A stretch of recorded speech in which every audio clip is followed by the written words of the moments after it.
ओडिशा निजुक्ति समस्तଙ୍କୁ स्वागत। ଏହି ଚ୍ୟାନେଲରେ ପ୍ରତିଦିନ ନିଯୁକ୍ତି ଖବର ବିଷୟରେ ଦେଖିପାରିବେ। ତେଣୁ ଚ୍ୟାନେଲକୁ ଏବେ ହିଁ ସବସ୍କ୍ରାଇବ୍ କରନ୍ତୁ। ତେବେ ଚାଲନ୍ତୁ ଜାଣିବା ଆଜିକା ନିଯୁକ୍ତି ଖବର ବିଷୟରେ।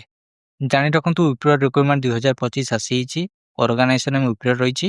ଟାଇପ୍ ଅଫ୍ ଜବ୍ ପର୍ମାନେଣ୍ଟ ରହିଛି। କ୍ୟାଟେଗୋରୀ କମ୍ପାନୀ ଜବ୍ ରହିଛି।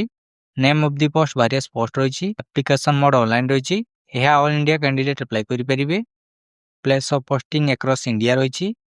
ଲାଷ୍ଟ ଡେଟ୍ 27 ଫେବୃଆରୀ 2025 ରହିଛି। Gender both male and female ରହିଛି। ଏଜୁକେସନ କ୍ୱାଲିଫିକେସନ ଦେଖିବାକୁ ଗଲେ +2 ରହିଛି, ଗ୍ରାଜୁଏଟ୍ ରହିଛି ଏବଂ ଡିପ୍ଲୋମା ରହିଛି।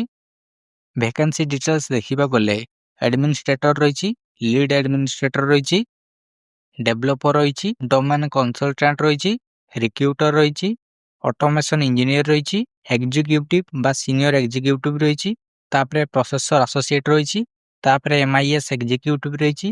ଏଜ୍ ଲିମିଟ୍ ଦେଖିବାକୁ ଗଲେ ମିନିମମ୍ ଏଜ୍ 20 ବର୍ଷ ରହିଛି, ମ୍ୟାକ୍ସିମମ୍ ଏଜ୍ 40 ବର୍ଷ ରହିଛି। ଏଜ୍ ରିଲାକ୍ସେସନ ଦେଖିବାକୁ ଗଲେ OBC ଷ୍ଟୁଡେଣ୍ଟ ମାନଙ୍କର 3 ବର୍ଷ ରହିଛି, ST SC PWD ମାନଙ୍କର 5 ବର୍ଷ ରହିଛି, ଏକ୍ସ ସର୍ଭିସମ୍ୟାନ ମାନଙ୍କର 5 ବର୍ଷ ରହିଛି, PWD ପ୍ଲସ୍ SC ମାନଙ୍କର 15 ବର୍ଷ ରହିଛି। ସାଲାରୀ ଦେଖିବାକୁ ଗଲେ 39,700 ରୁ 85,600 ପର ମନ୍ଥ ରହିଛି। ସିଲେକ୍ସନ ପ୍ରୋସେସ ଦେଖିବାକୁ ଗଲେ ଇଣ୍ଟରଭ୍ୟୁ ରହିଛି, ଡକୁମେଣ୍ଟ ଭେରିଫିକେସନ ରହିଛି।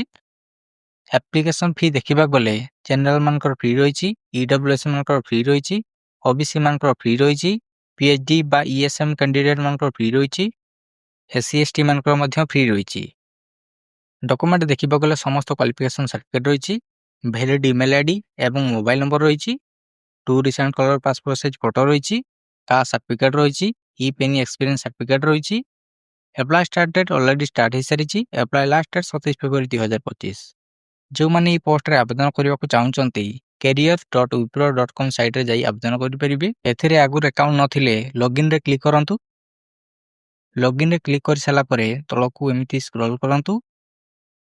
ଦେନ୍ କ୍ରିଏଟ୍ ଆନ୍ ଆକାଉଣ୍ଟରେ କ୍ଲିକ୍ କରନ୍ତୁ।